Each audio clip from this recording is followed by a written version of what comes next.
สอนกาประเทศติดตรึงปลายสอนมีน้ำพึ่งทำให้สาบซึ้งถึงใจมีสามดอกบอกได้ดอกนั้นเป็นไฟปักหรือไทยเป็นเป้าเราเรียกว่าปรารถนาพิษนั้นแรงกล้าเสียงสร้างสวงเราถึงหัวใจใครเขาต้องเบาเพราะเขาแรง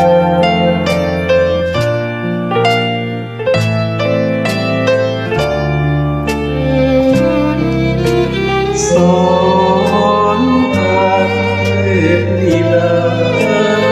ทั้งสองมีนามว่าดวงจิตอิจฉา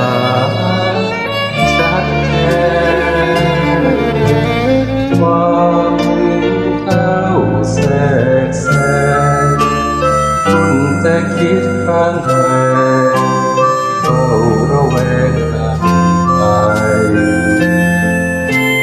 ความถึงประหัตประหารน้อมนั่งในฟ้าผมสร้างควา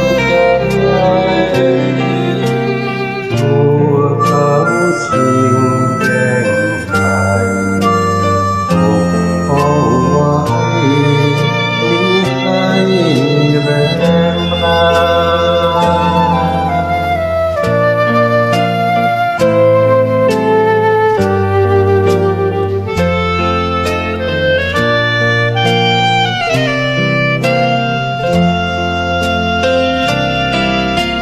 สอนกล่าวเทศสุดท้ายตันสายจำนำง่ายเป็นดอกที่ร้ายกว่าสอนแปลงผิดผิดมาผู้ตรงรักเรียกมาด้วยน้ำตาว่าเศร้าความคิดสว่างขาดไปทิ้งความมองไม่ไว้ให้